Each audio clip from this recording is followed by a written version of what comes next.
Fala, oração. Escuta o que eu falo para vocês. Você só vai descobrir a oração verdadeira conforme a sua evolução na revelação. As formas que eu oro hoje tem nada a ver com como eu orava antigamente. Elas mudaram completamente. Então, se você vê eu orando, talvez você vai achar que é louco, você vai querer correr de mim.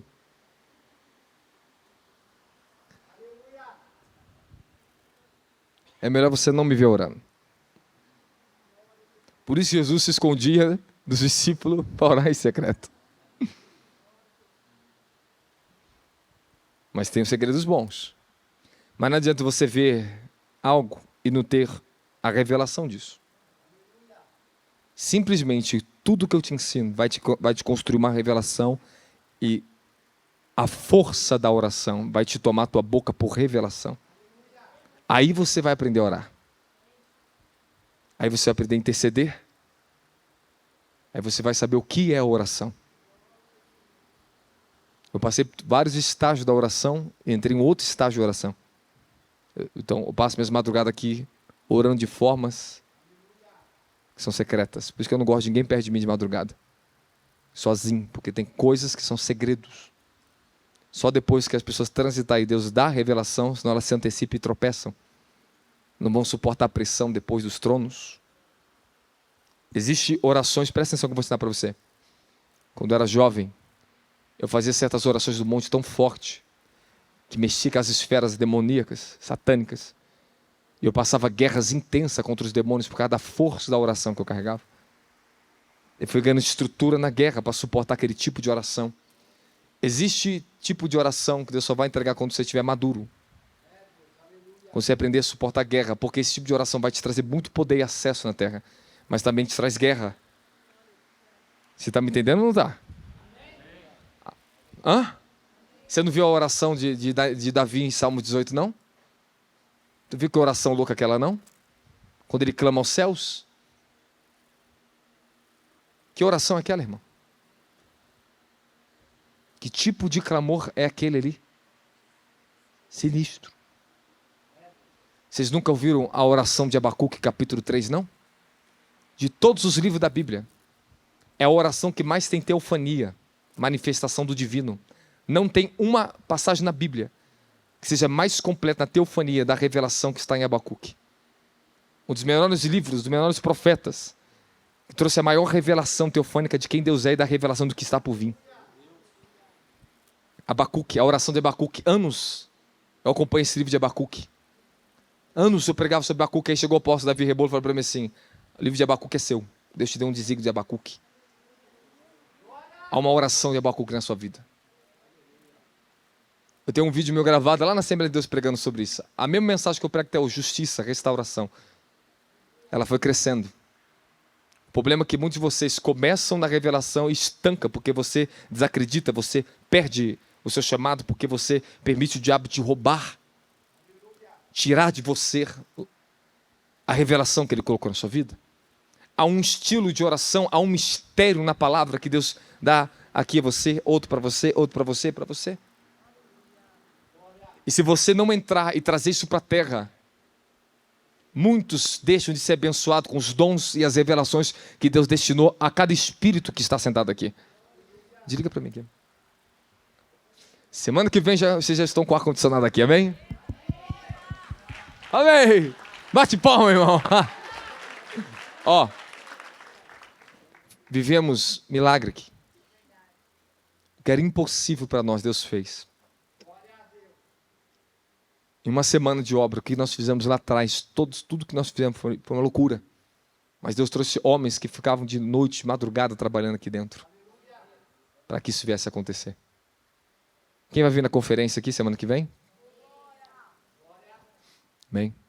Então, a partir de semana que vem, você vai ter um conforto ainda melhor. Amém? Isso é bom, fala, isso é bom. Mas não pode me distrair.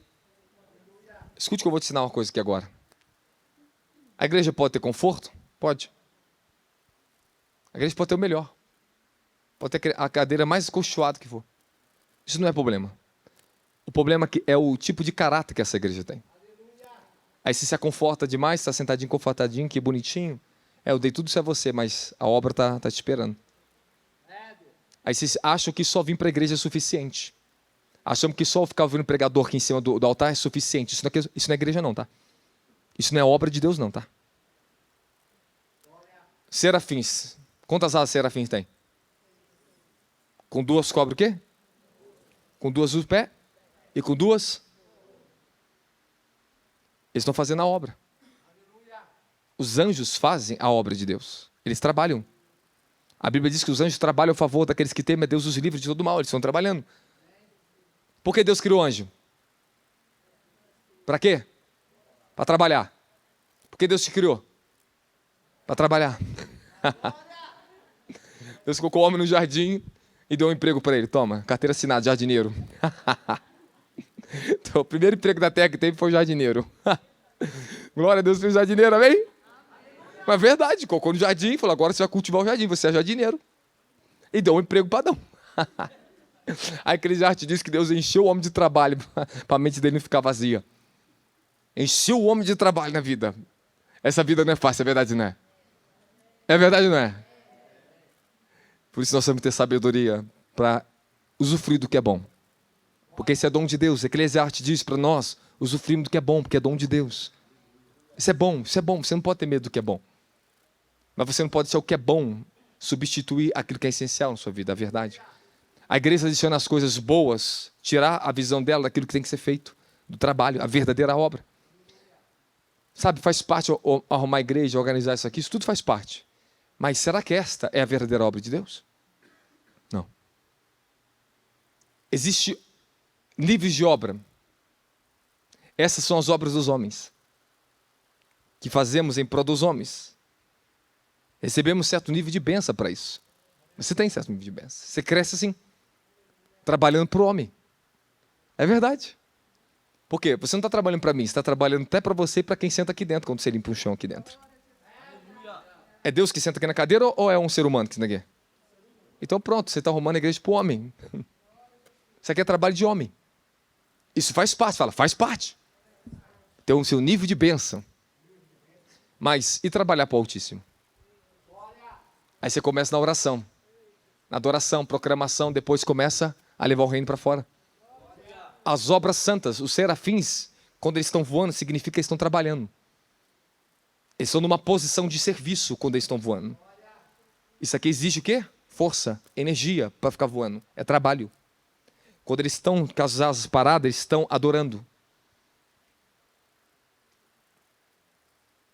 Então você vê os pés, você vê os seus rostos cobertos, eles estão adorando. Isso é adoração. A adoração de serafim é essa. São os que estão mais próximos do Altíssimo, pertinho do rosto do Altíssimo, então eles têm que ficar, ó. Os pés, seu rosto. Nós não somos dignos. Tu és santo, santo e santo Altíssimo. A santidade na sua vida, ela não é uma opção. É um desígnio para a eternidade, para a salvação. Você não tem uma opção ser santo, não. É uma ordem. É uma obrigação. É a lei que rege os céus. Você não tem outra escolha. Ou você vai se tornar santo, ou você não pode conhecer aquele que vive eternamente. Levítico 10, santificai-vos a mim, consagrai-vos a mim, eu, Senhor, vos santificarei. Livro de Tito, capítulo 3, diz que ele, o Senhor Jesus, separou um povo na terra peculiar para o santificar para si mesmo. O Senhor está santificando vocês pelo Espírito Santo. A primeira função do Espírito Santo na tua vida é se revelar aquele que te santifica. O Espírito Santo tem outros nomes. O Altíssimo tem diversos nomes no Antigo Testamento para mostrar os atributos e as obras do Altíssimo. O Altíssimo, ele tem obras. As suas obras são santas e perfeitas. Nós somos a obra dele. Nós somos a obra de Cristo nessa terra. O Espírito Santo, ele está trabalhando. Jesus disse, o meu Pai trabalha até hoje, eu também. E qual era o trabalho de Jesus? Trazer justiça, santidade, temor, revelação de quem o Altíssimo é. Esse é o teu grande trabalho na terra. Então, quando você começar a fazer a verdadeira obra de Deus, significa que você está sendo um pregoeiro de justiça na terra. Esta é as obras mais santas que você possa fazer. Estabelecer a justiça de Deus dentro da tua casa. Deuteronômio capítulo 6 te ensina isso. Assentarás com teus filhos à tua mesa, falarás a lei, meditarás nela dia e noite, ensinarás os teus filhos. No caminho por onde tu andar, tu meditarás. Esta é a grande obra que vocês têm que fazer na vida de vocês e nessa terra. A obra santa da igreja, as obras mais elevadas da igreja é trazer à humanidade a santidade e o temor do Altíssimo. Então, não se conforte só ser uma pessoa que frequenta culto, arruma igreja, isso é tudo muito bom. Mas e as obras da igreja santa? Anunciar ao mundo a justiça do Altíssimo. Pregar o evangelho. Estabelecer o reino de Deus significa a justiça, a sua misericórdia, os seus juízos. Você já estabeleceu juízos na terra? Você já fez esse nível de obra na terra? Ainda não? O que está acontecendo com a igreja, irmãos? Essa madrugada estava em oração, o Senhor me tomava aqui, eu vi a palavra, eu estava assim, o que eu falarei para o teu povo? Aí vinha um anjo escrever para mim no alto aqui dentro, assim, restauração, a unção de restauração. Olha o que eu estou falando para vocês, isso aqui não é normal não, irmãos. Preste atenção que isso aqui não é normal, anote isso aqui, ó. Isso aqui não se aprende lendo livro, isso aqui é o espírito de revelação que está fluindo para me falar a verdade que você precisa ouvir. Qual é as obras de Deus em você ser santo, tornar teu corpo santo, tua alma santa, teu espírito santificado para o Altíssimo. Faça a obra de Deus em você primeiro. Faça a obra de Deus no templo de Deus em favor dos teus irmãos. Faça a obra do Altíssimo em nome dele, em prol daqueles que estão perdidos. Então, aquilo que Deus faz primeiro em nós, podemos fazer nos outros. Essas são as obras santas que tem que ser feito pela nossa família espiritual. Essas são as suas obras, pai e mãe, que vocês têm que fazer no filho de vocês, na casa de vocês. Essas são as obras empresário que você tem que fazer no meio dos seus empregados, da sua empresa. Estabelecer o reino é trazer justiça. É revelar os caminhos do eterno, as suas leis na terra. Para que as almas temam ao Deus vivo. Temam. Eles não precisam ser crente, mas a tua empresa tem uma obra de Deus sendo feita. Todo produto que a tua empresa fabrica, tudo que sai da nossa família, que os filhos vão fazer nesse mundo, tem que trazer louvor e glória para o reino dos céus. Deus fala para Israel, eu cuidei de uma terra, os meus olhos esteve sobre essa terra. Deuteronômio capítulo 9, meus olhos esteve sobre uma terra. Não é como no Egito que vocês tinham que plantar e regar para crescer. Lá vocês plantarão e a própria chuva descerá e fará o processo de regamento. E crescerá o fruto de vocês. Eu cuidei dessa terra. Presta atenção na revelação. Eu cuidei dessa terra para entregar aquilo que por juramento eu fiz aos vossos pais. Para que na terra que vocês forem possuírem, vocês venham estabelecer a minha justiça. A minha lei veio ser estabelecida na terra, para que todos os povos olhem para vocês e vejam as minhas santas obras, a minha justiça na terra. Todos os bons frutos que vocês colherem, toda a fartura, vocês venham ter a verdadeira felicidade em mim, poderão se alegrar e se fartar. Não há problema nenhum com isso. Mas estabeleça a justiça com aquilo que Deus te deu. Esta é a obra de Deus. Porque Deus ele vai e te dá promoção financeira, te financia, te abençoa financeiramente, para mim estabelecer a obra dele na terra. Eu faço justiça, esta é a obra de Deus. Eu socorro quem necessita. Quem me liga e pede, eu não posso negar o bem que ele me deu. Porque essas são as obras santas. Aí eles chamam de obra de Deus, vir tocar em cima do altar, ficar limpando a igreja. Isso aí é obra para os homens. Nós precisamos fazer as obras para Deus, igreja. Você precisa voltar a fazer as obras santas na tua vida. Quais obras santas? Vai lá, visite um enfermo que está precisando da tua vida. Visita um doente. Vai lá dar de comer que está te pedindo, está na rua esperando por você. Vai lá e visita alguém que está nu, que está precisando de roupa, que está precisando que você levar suas roupas lá para dar para ela. Se tem 5 peças de roupa, dê 2, dê 1. Dizima o seu sapato. Tem 4, 10 sapatos, pega e dá. Toda vez que eu vou comprar roupa nova, eu pego todas as minhas outras roupas e dou.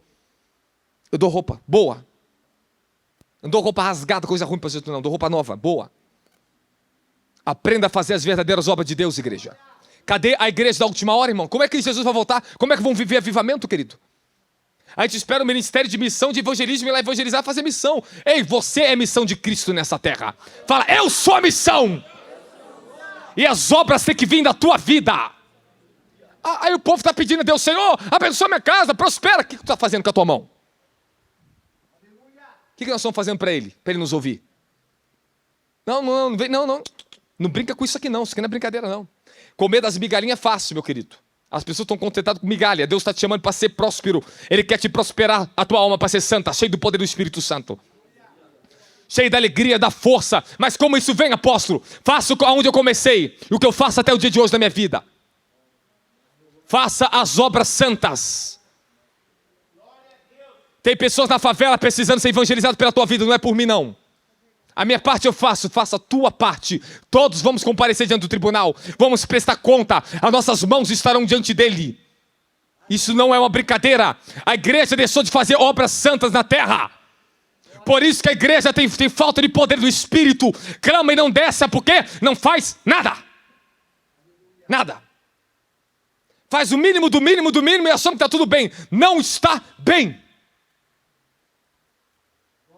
Filho, você acha, se eu não pudesse viver lá no Evangelho, lá fora, missão, fazendo um monte de coisa de obra social, eu não faria? Faria. Mas eu faço outros níveis de obra que eu preciso fazer, e quando toda a oportunidade que eu tenho, eu preparo o caminho, meu filho, vou para o Nordeste, prego de casa em casa, vou aonde tem que ir fazer minha parte. Eu falo, Senhor, não deixa o teu servo se acomodar em outros tipos de obra, eu tenho que fazer a obra completa. A obra é completa. Paulo ficou velhinho, mas ele continuou evangelizando. Continuou andando e pregando, estabelecendo igreja. Essas obras santas de um apóstolo, obras santas de um profeta, obras santas de um pastor, tem que ir na casa aconselhar a resgatar as almas perdidas. O evangelista ganhou e trouxe, o pastor mantém os olhos sobre ela para não perder ela. Essas são obras santas de um pastor. Agora o modelo pastoral agora é bonitinho, só fica em cima do altar, meu querido. Coach, intocável.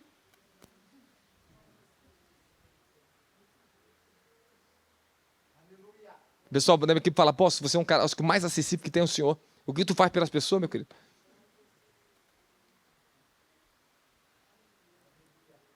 Faça a sua parte. Eu estou tomado pelo Espírito de Deus aqui. Faça a sua parte. Faça a sua parte.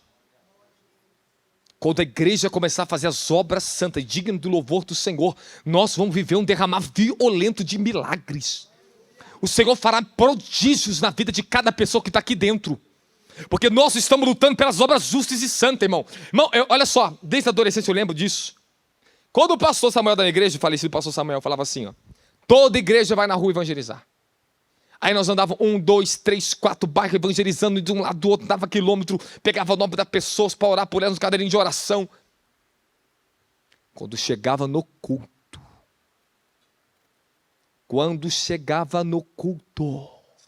meu querido, não precisava nem de instrumentista, não precisava nem de microfone na mão. A igreja, os jovens, todos eram tomados subitamente debaixo de um poder violento. Porque se atrai a glória de Deus, fala obras santas. Elas atraem a glória de Deus sobre uma igreja, sobre a minha vida.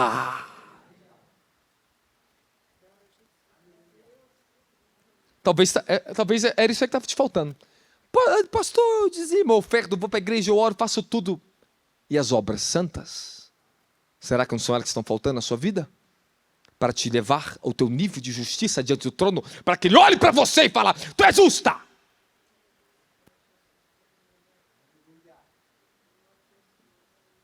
Tem muita gente que sabe dar, mas não sabe se doar. E você tem que aprender a se dar e se doar para o reino de Deus. Você vai ser cobrada, mulher. Você vai ser cobrada, homem. Um dia Deus vai te cobrar pessoalmente. Pessoalmente. Não só não. Isso aqui é coisa pequenininha falando com você. Mas um dia nós vamos estar face a face com o Eterno. E a coisa não vai ser fácil. Não vai ser fácil.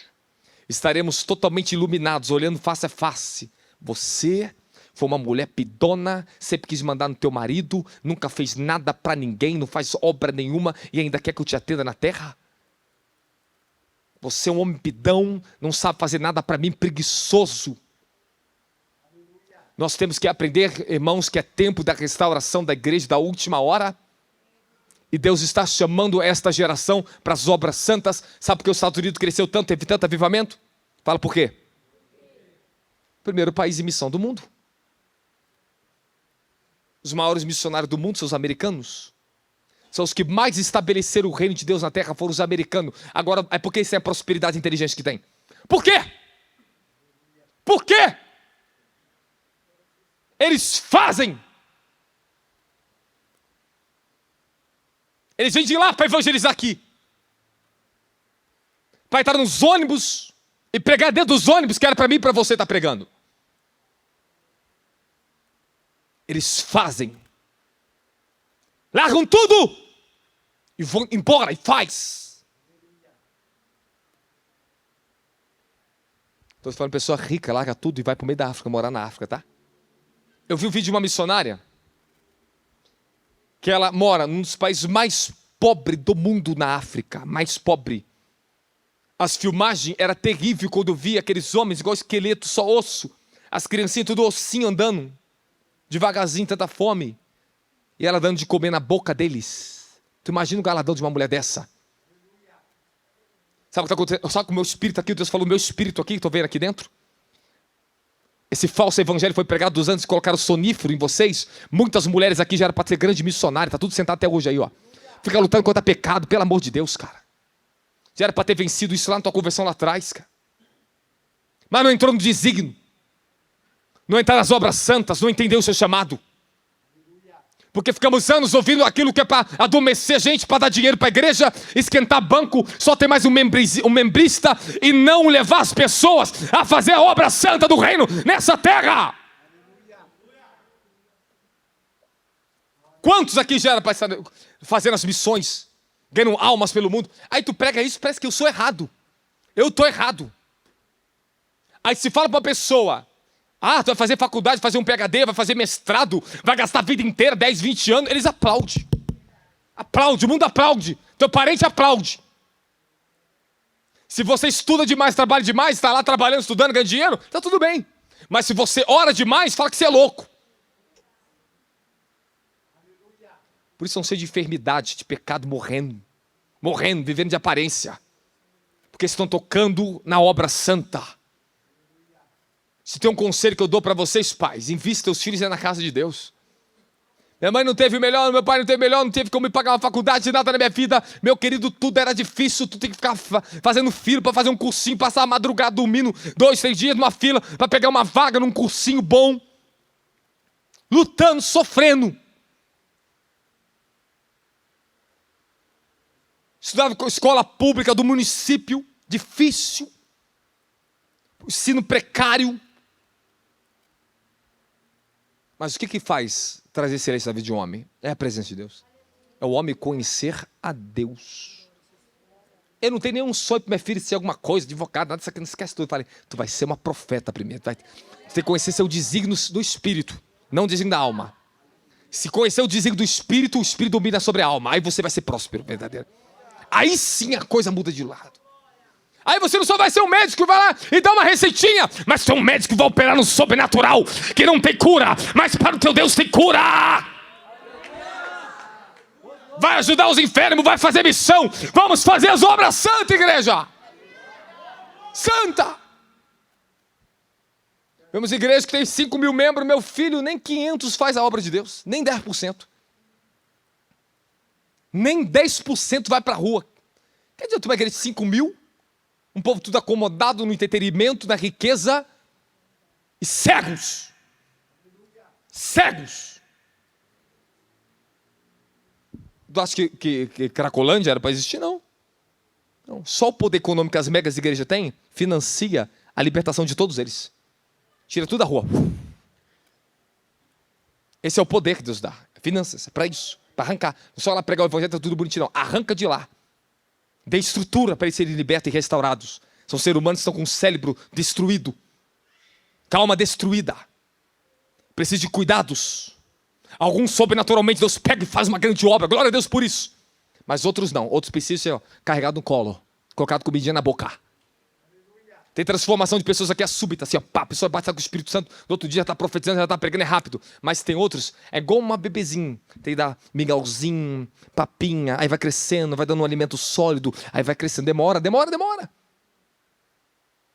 Os outros são rápidos, mas em tudo temos que estar preparados para todos os tipos de obra. Se ela carregando agora de colo, dando de boca de comer, os outros que é mais rápido, é um milagre, em tudo temos que fazer o que tem que ser feito, que está ao nosso alcance. Dá glória a Jesus Cristo. Irmão, que mistério é isso aqui que Deus está me parando falar isso com vocês, cara? Isso aqui é um despertar aqui. Isso tem que ser restaurado na igreja esse temor. Tem que ser restaurado. Eu vou ter que escrever mais um capítulo. Vou escrever mais um capítulo do livro. As obras santas de uma igreja santa. Essas são as obras santas de uma igreja santa. A igreja está... presta atenção. Não cai na ilusão de muitos que são igrejas socialistas, que elas vão, fazem tudo que é de bom para o humanista, leva comida, isso é fácil. O mormon faz isso. O espírita faz isso. Isso engana também. Engana. Primeiro faça as obras santas entre você. Você tem que se tornar santo. Não oram, não intercedem. Trazer uma pessoa para dentro da igreja, isso não é difícil, isso é fácil. Converter uma pessoa para ser santa que é o processo. Hoje, se você chegar lá nessas megas igrejas do praia, esses lugares grandes, chiques, que o povo vai tudo para lá, tu vê a igreja dos mormons chega, você vê a igreja do testemunho de Jeová chega, tu vê batista chega, tu vê assembleia chega, tu vê a igreja apostólica chega, profética chega, tá cheio. Tem pessoa para tudo nesse mundo, meu querido. Mas e pessoas para Cristo? E pessoas santas para Cristo? Nós estamos necessitando de vasos santos na obra que é santa. O Senhor está falando comigo direto, Ele está constantemente falando comigo. A minha santidade virá nessa nação. O Senhor vai bater esse espírito de contaminação, essa corrupção que é na igreja brasileira. Ele vai tirar esse estado morno da apostasia. Abra tua Bíblia, Apocalipse capítulo 3, versículo 14.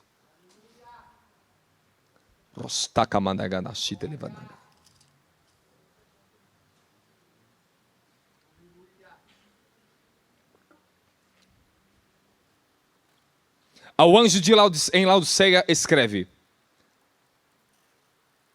assim declara o Amém, a testemunha fiel e verdadeira, o soberano da criação de Deus.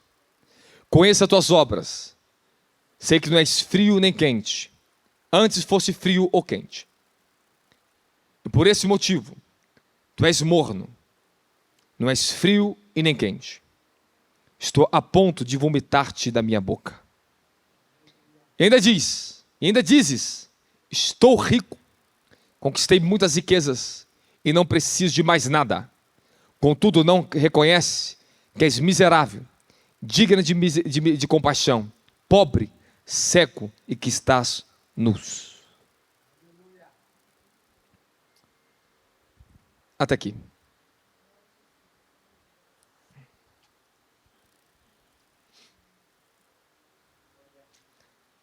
Se Jesus mandasse uma carta para nós, o Brasil, a igreja brasileira, que tipo de igreja nós seremos nessa nação? Que tipo de povo?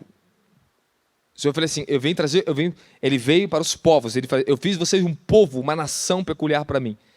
Que tipo de povo nós somos? Evangélico? Faz parte da cultura brasileira. Católico? Faz parte da cultura brasileira. Sabe uma coisa que nunca vai fazer parte de uma cultura? Fala o quê? A santidade. Povo santo. Um povo santo. É o propósito. Deus chamou a nação de Israel, tirou de dentro do Egito. Para serem santos. Sacerdócio santo. Nação santa. Sede santos em toda a vossa maneira de viver, todas as ações e atitudes e comportamento, como santo é aquele que vos chamou. Presta atenção. Existe a medida do sacrifício que pertence a você de ser santo. Existe uma porção para você ser santo que depende do altar, onde você bebe, onde você come, onde você adora a Deus. O tipo de altar e o fundamento de uma igreja espiritual, o caráter de um líder, é o tipo de caráter que uma igreja vai ter. Alguns, como Sardes, podem estar no meio de uma apostasia, mas porém, se tornaram santos porque lutaram para não se contaminar e andam de branco. A igreja de Sardes, houve uma repreensão, mas houve um elogio. Eu conheço as tuas obras. Eu sei quem vocês são. Eu não achei as tuas obras boas. Arrependa-te depressa. Contudo, eu tenho em Sardes alguns que andam comigo de branco. Eu darei a eles novas vestes. Aí começa a falar do mistério passado. Há as exceções. Há as exceções. Eu tive um ministério, cresci, onde eu vi a apostasia entrar, destruir aquela igreja, mas era uma exceção, eu e alguns. Eu não me contaminei. Eu mantive minha posição. Eu não compactuei. Eu fui até onde era para ir. Depois que passaram dos limites do evangelho e entraram na dimensão da carne, eu saí fora. A igreja fechou, acabou o ministério. O próprio pastor falou para mim assim, o falecido, falou assim, ó, Robson, aqui já não dá mais. Vai embora. Não me deu tipo de bênção, não orou nada por mim, falou assim, vai embora. Depois de anos, ele me encontrou. Eu já tinha meu próprio ministério, antes do falecimento dele. Um homem parou de carro, buzina atrás de mim. Aí fui olhar, era ele. Ele falou, entra aqui. Aí entrei no carro. Me perdoa. Me perdoa. Ele só falou isso para mim, me perdoe. Porque ele fez muitos males contra mim. Fazia a reunião inteira, uma igreja cheia, tu pensa uma igreja cheia. Uma igreja cheia. E eu sentado ali dentro. 17 anos de idade. A reunião era contra mim. Porque eu tinha uma unção. Quem eu tocava caía no poder de Deus. Eu expulsava demônios na igreja, que eles não faziam. Eu tinha uma unção que ninguém tinha naquele ministério. E se levantaram contra mim, os pastores, todo mundo contra mim. Então eles podiam rodar, pular, cantar na carne, fazer tudo que eles queriam. Mas se eu tocasse, se alguém caísse no poder, eu estava errado. Passou-se anos e me pediu perdão. Quando Deus se levanta numa posição, não negue a unção que Ele te deu e a posição que Ele te colocou. Não negue a tua fé em detrimento de amizadezinha desse mundo e contaminação com esse mundo. Vamos entrar aqui na palavra. O problema da igreja de Laodiceia era o quê? Eles eram mornos. Mornos. Igreja de Laodiceia, onde ela estava estabelecida, era uma terra muito abençoada, próspera, rica. Dava acesso às 3 capitais principais das grandes e mega cidades da Ásia Menor. Era uma cidade onde tinha águas, que elas água mornas, que eram medicinais, mas ela não servia para beber. Daquelas águas era extraído o material que eles faziam colírio, para curar inflamação nos olhos. Aquela cidade ela era rica porque ela tinha matéria-prima para fabricar roupa. E as roupas deles eram a moda daquela época. Principalmente roupas pretas, tingidas de preto. Laodiceia era uma cidade extremamente rica. Muito conceituada pelo governo, pelo nível de riqueza que ela tinha. A água era boa para o corpo, mas não prestava para beber. Aqui você já vê que o que tinha naquela cidade era bom para a carne, mas não servia para dar vida. Aquela igreja, de todas as outras igrejas, das 6 anteriores, tomaram repreensão, mas tinha alguma coisa a favor delas.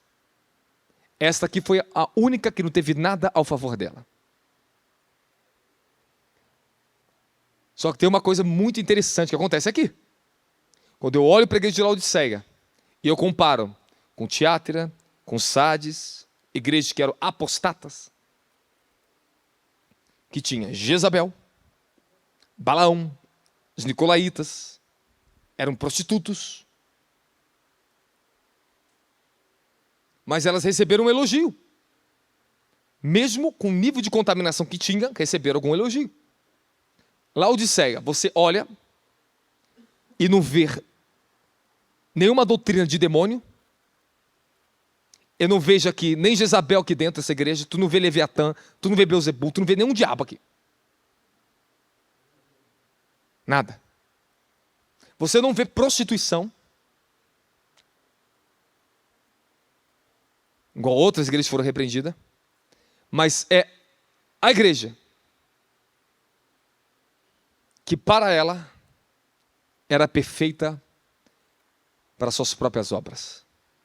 Ela se achava que era perfeita. Por quê? Por causa da riqueza. O orgulho que tinha em Laodiceia foi o seu afundamento espiritual. É muito fácil uma igreja, quando ela enriquece muito, perder os seus olhos da humildade e da dependência de Deus. Pelos históricos do que eu já vi nessa nação, pelas histórias, porque tudo que todos que estão aqui não são bobos, são sábios, inteligentes, sabem muito bem o que nós estamos falando aqui. Nós vimos muito que enriqueceram, mas abandonaram o primeiro amor e as primeiras obras de justiça. Largaram o joelho no chão, passa a sentar em tronos de homens. Não se encurvam mais a Deus. Essa igreja era uma igreja desse tipo. Uma igreja que não necessitava de nada, nem de Deus. A sua prosperidade material iludia eles de uma tal forma que dava a eles a sensação, o conforto, que tudo que eles faziam, eles eram melhor do que os outros, porque eram ricos. Está me ouvindo? Está me ouvindo? Presta atenção. Esmirna era uma igreja pobre, mas Deus fala, o Senhor Jesus fala assim: tu é pobre para o homem, mas tu é rico para mim. Aleluia. Tu és pobre, conheço a tua pobreza, mas tu és rico diante de mim. Aleluia. Tu és rico diante de mim. É isso. Ela guardou seu testemunho em meio à sua pobreza. Não abandonou sua fidelidade pela escassez, pela dor e sofrimento dela. E aí no Senhor alerta, vocês vão sofrer uma perseguição de 10 dias, vão colocar você na prisão, vocês vão ser mortos, vão ser perseguidos. Mantenha fiel, porque é o que venceu daria a coroa da vida.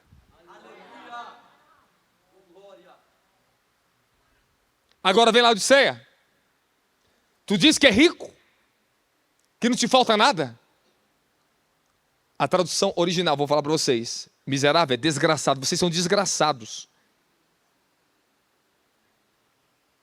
Sabe o que significa desgraçado? A ausência de tudo que é graça e que é virtude e bondade. Vocês são desgraçados, miseráveis, pobres, nus, cegos.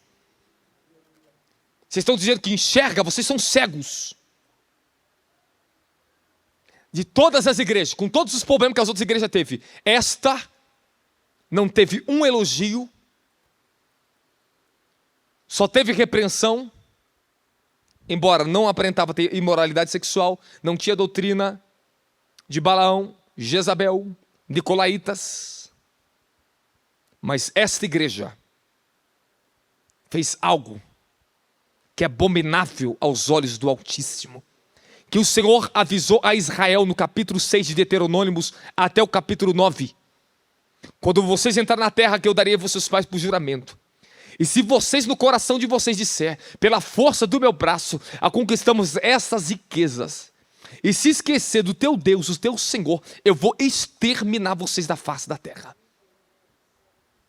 Por que aquela igreja recebeu uma ameaça desse nível? Eu estou a ponto de vomitar vocês da minha boca. Eu já estou quase... Tem um enjoo, como já está vindo? Jesus estava tão enjoado que eu estou quase vomitando. Eu não suporto mais vocês. Ele não suportava mais a igreja de Laodiceia. Se tem uma coisa que Deus não suporta, é o orgulho das riquezas. Porque foi por causa disso que o pecado original nasceu em Lúcifer. E Satanás trouxe essa iniquidade para o homem na terra. Ele se gloriou das riquezas. Começou a fazer comércio com as pedras preciosas que ele carregava.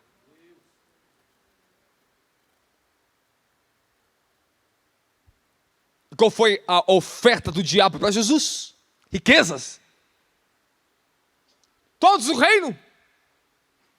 Poder.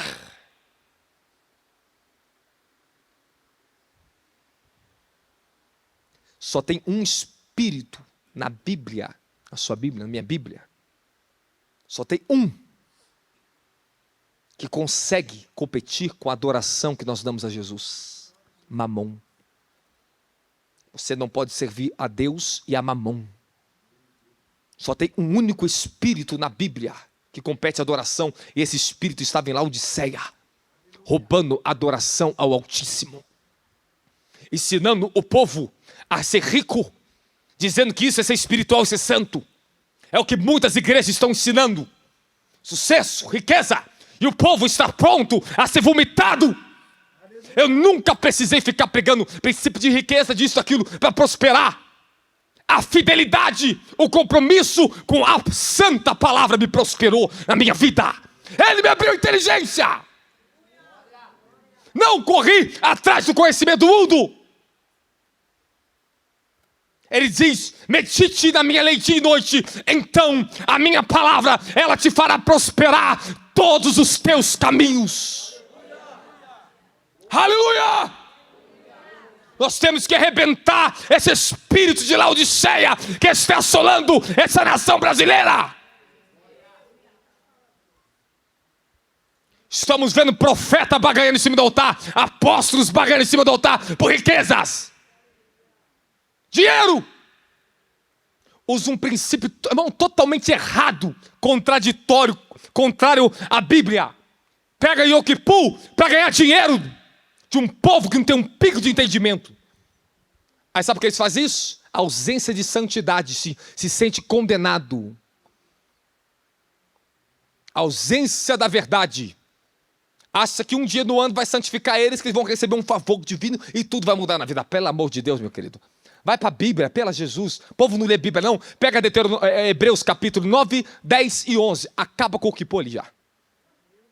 Será que o sacrifício de Cristo não é suficiente para te prosperar na terra, não? Será que o Cordeiro de Deus que derramou o Espírito Eterno em você não é suficiente? E o povo não sabe nem que é o Kippur. O Kippur é a celebração do dia do nascimento de Adão, meu querido. Como é que ele sabe que Adão nasceu aquele dia? Pelo amor de Deus. Paulo diz para Tito capítulo 2, afasta-se das fábulas judaicas, porque só corrompe, só distrai, só afasta o povo da verdade. Ele veio para todos os povos e línguas. Ele veio para todos os povos e línguas. Não é porque tu fala hebraico que tu é melhor do que ninguém não, meu querido. Eu prefiro ser gago, eu prefiro ser mudo, mas cheio do poder, do que ficar me gloriando na língua dos homens. Eu tenho a língua dos anjos, elevasse de caraia, lovereste calabacaia. Nem judeu sabe falar essas línguas, não tem? Pelo amor de Deus, irmão, até quando? Até quando, irmão? Até quando o povo vai cair no modismo? Mornos! Isso é ser morno. É misturar mudanismo com cristianismo. É pegar a mistura de judaísmo e tirar a graça e colocar obras de homens que aperfeiçoam na carne o que só pelo Espírito você pode. Ritualistas, deixaram de ser tradicionalista, aí vem para o judaísmo, se tornam ritualistas. Coloca ali na cabeça, toma um banhozinho de água, faz isso aqui, toma Santa Ceia todo dia para ver se vai ser mais santo. Pelo amor de Deus, você precisa da revelação do sangue do Cordeiro na tua consciência. Hebreus capítulo 9, versículo 5, ele derramou sangue na nossa consciência para nos purificar e nos dar uma nova consciência. Esse povo que não lê Bíblia, esse povo que quer sensacionalismo, quer mover as pessoas pelo aquilo que os olhos estão vendo que é fácil, mova o espírito delas na palavra que eu quero ver. A igreja precisa voltar para o verdadeiro fundamento da palavra, o verdadeiro evangelho. São mornos, mornos, mornos. Tem o fogo, derruba no poder, mas não exalta a palavra de Deus. Não dá a eles a palavra de Deus. Mornos. Quer dar poder do Espírito Santo de qualquer maneira, meu querido? Santifica o vaso primeiro, tudo o resto vai ser santo. A gente quer forçar alguém a crescer no Espírito, meu querido. Pega a tua Bíblia, vai de joelho no chão. Faz o que eu fiz anos da minha vida. Anos! Anos! Não precisei de um pai, de uma mãe, de um pastor para falar para mim, vai ler a Bíblia, vai ler a Bíblia, vai ler a Bíblia. Quando eu fui cheio do Espírito, o Espírito de vida e poder, ele me tomou minha mente e meu coração. Eu comecei a amar as Escrituras. Precisamos ter fidelidade. Fidelidade. Substitui o fim pelo meio, pelo princípio correto.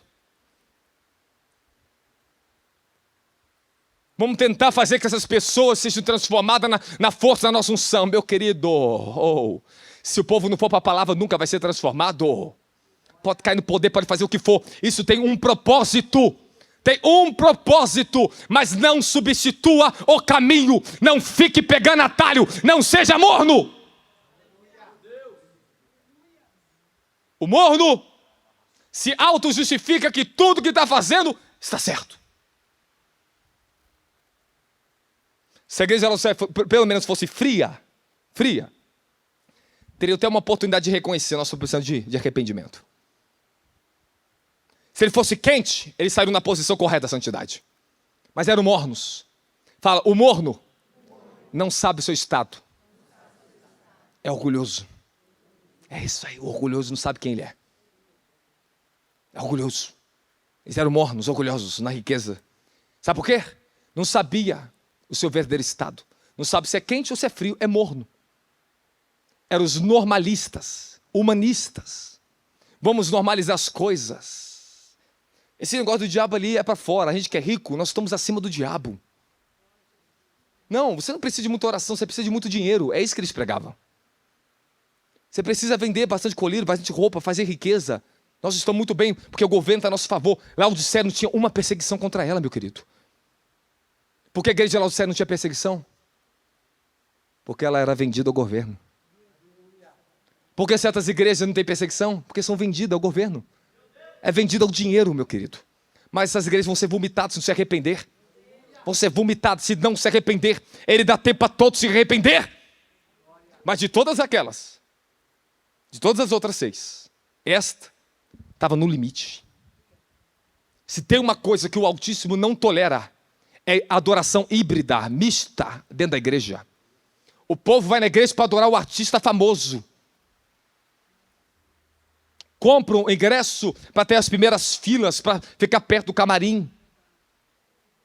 Isso é híbrido, isso é diabólico, isso é mundano, isso é satânico, é o evangelho místico, de encantamento com as pessoas. É o sistema do mundo para atrair pessoas para dentro da igreja, meu querido. Alguém está comigo ou não? Desculpa se eu estou te falando uma verdade, mas essa verdade não é só para vocês aqui não, é para a nossa nação. A igreja brasileira precisa despertar, meu querido. Tem esse do entretenimento, mas tem os mornos na tradição. Esses aqui é terrível. Julgam os do entretenimento, dos movimentos de homens, mas não tem movimento do Espírito. Esses aqui pegam o movimento do Espírito e mesclam com a carne, vão ser julgados também, mornos. Os outros esquecem o Espírito Santo. Fica na tradição. Quer forçar a educação religiosa. Isto é bom, mas não transforma. Esse povo, se não voltar para a oração, para a verdadeira obra santa, faça a obra santa em você. Oração, jejum, proclamação, intercessão. Ei! É isso que te leva à revelação. É o que nós estamos precisando. A igreja primitiva nasceu de joelhos no chão, meu querido. E estavam todos reunidos em oração unanimemente, quando o Espírito desceu sobre eles. Aleluia! Aleluia! Eles clamaram e houve um terremoto porque estavam em oração. Todos foram cheios do Espírito e saíram anunciando a palavra com ousadia.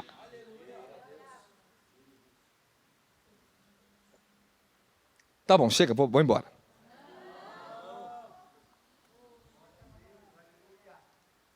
Fala, morno. Os mornos não são frios ao ponto de abandonar sua igreja, suas carteirinhas de membros, ou abrir mão dos seus cultos litúrgicos. Se fosse, poderia se converter dos seus erros e excessos carnais e vir ao arrependimento. Porém, eles não eram crentes o bastante para queimar o resto do mundanismo e se arrepender do orgulho religioso das suas riquezas, nem justa o suficiente para entregar como oferta sacrifício vivo, santo e agradável a Deus, Romanos 12. Não são frio nem quente. Isto é apostasia. Um crente apostata é pior do que um ateu blasfemo.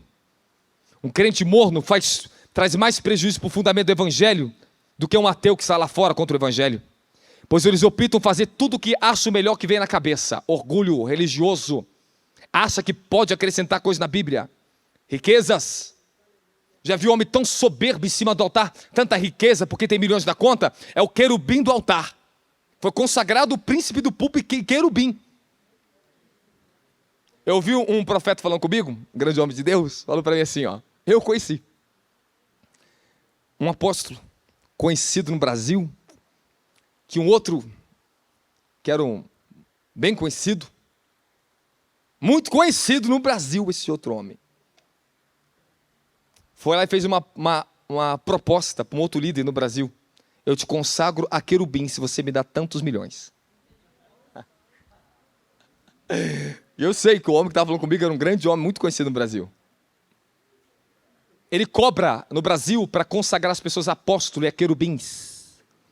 E tem um bando de, desculpa a palavra, vou chocar vocês aqui que é um pouquinho pesada, otários. Que caem nessa barganha mundana de homens carnais, que um dia foram quentes, mas os somornos, ao conquistou tudo que queria. Sacrificavam, eram santos e deixaram de ser santos. Oravam e deixaram de orar. Morno.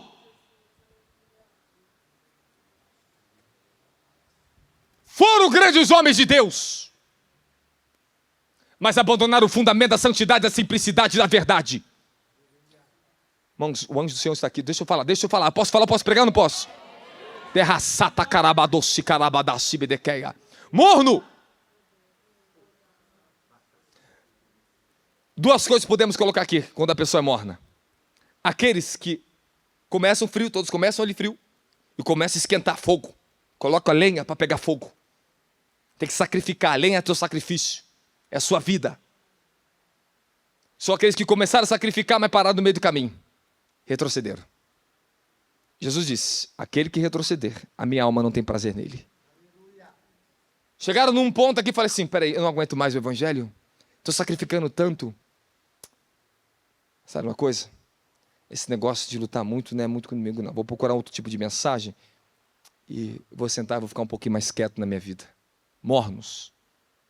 Oravam, sacrificavam e por algum motivo enganoso abandonou sua posição de guerra e de luta. Bem-aventurado é você que está lutando uma vida de oração, que você está perseverando no verdadeiro evangelho. Bem-aventurado é o que perseverar até o fim, porque esse receberá a coroa da vida, esse receberá seu galadão, e o que perseverar até o fim será salvo. Sabe por que muitos se tornam mornos? Fala por quê? Não tem uma visão clara do evangelho e do futuro que Deus tem para a sua vida. A visão do mundo tem contaminado, tem competido com a visão celestial. Isaías já era um profeta, mas um dia ele teve uma visão celestial tão gloriosa que elevou o nível de um profeta na terra. Elevou o que ele era.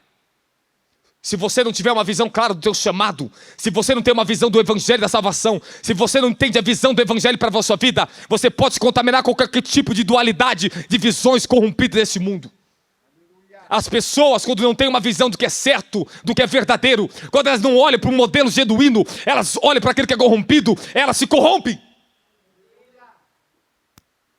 Fala, precisamos de uma verdadeira visão do evangelho. Você também precisa, fala, eu preciso da minha visão celestial.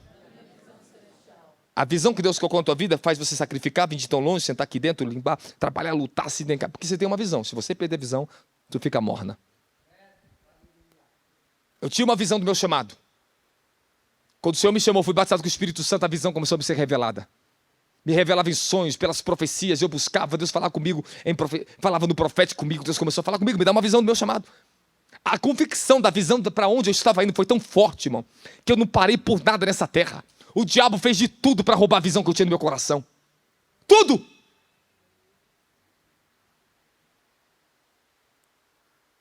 Eu lembro uma época que eu estava no meio de um grupo de judeu, meio messiano, tudo meio místico, mornos. Eles lutavam tanto contra mim, eu era bem jovem. Tinha em torno dos meus 23 anos de idade. Era tanta pressão que um dia eu fui para o meio do mato. E eu fui orar, eu ficava o dia inteiro no meio do mato, na chácara, orando. Que povo terrível era aquele. E eu falei um dia com o Senhor, tu é que me ensinaste o evangelho que eu carrego. Eu chorando, falei, Senhor, eles estão me enganando. E eu verei a tua glória. Eu creio que o Senhor se manifestar aqui, tu é comigo nessa terra. Demorou 40 dias de luta. Mas depois de 40 dias, quando começou a chegar os grandes guardiões do céu, os anjos na terra, comigo naquele lugar, começou a bater tudo que tinha em resistência. O mover do Espírito caiu sobre a minha vida naquela igreja.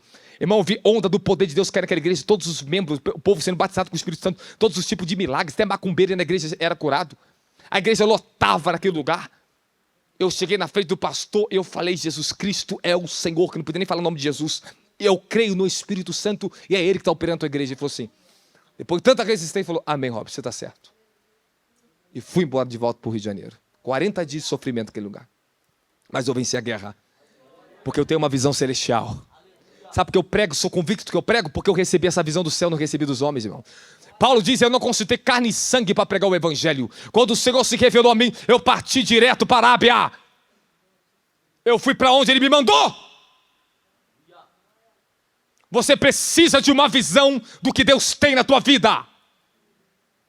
Crente que não tem uma visão do que Deus tem para ele, não conhece o chamado, não tem uma visão do verdadeiro evangelho, ele se torna mornos, o diabo distrai, o diabo quer cegar a tua visão espiritual. Onde cega estava cega, e Jesus falou, eu aconselho que tu compre colírio de mim, para que tu volte a enxergar. Volte a enxergar, igreja. Isso que Paulo diz no livro de Efésios capítulo 5, versículo 14, diante, desperta tu que dormes e Cristo te esclarecerá. Ele resplandecerá sobre ti. Desperta, ó tu que dorme. Se tem algum orgulho no teu coração, se tem alguma vaidade, se tem algo te pedindo enxergar claramente o que Deus tem para a tua vida, aquele que é humilde, que é santo, que é verdadeiro, glorioso, fiel, aquele que chama e é fiel à sua palavra, tire essas dualidades do teu coração, desperta as áreas adormecidas da tua vida, volte a ser mais santo, volte a orar mais, volte a fazer as obras santas, volte a vir com alegria para a igreja, volte a clamar com alegria, volte a adoração com alegria. Não vamos deixar Satanás roubar nossa alegria. Não seja morno.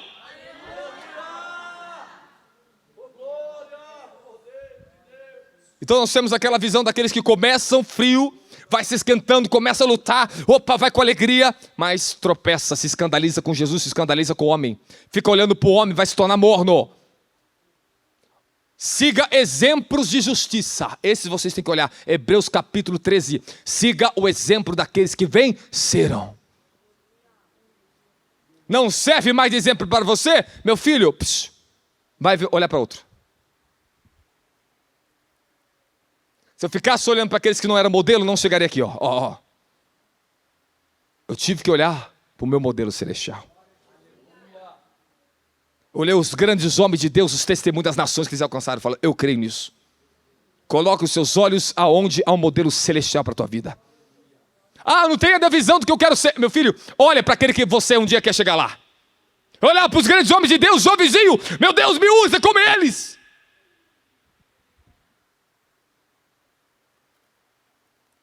Aonde estão os seus olhos? Os olhos da Odisseia estavam no mundo, mundanismo, materialismo, riqueza. Nós profeticamente fomos fazer uma análise. Hoje estamos vivendo o último período profético dos últimos dias. Agora nós já estamos nos últimos dias. Laodiceia era a última igreja, a sétima igreja. O ciclo se fecha ali. O que nós mais vemos hoje? Nunca houve em toda a história da humanidade tanto cristão no mundo, tanta riqueza dentro das igrejas, mas tanto, ao mesmo tempo, tanta pobreza espiritual e falta de santidade no meio das igrejas.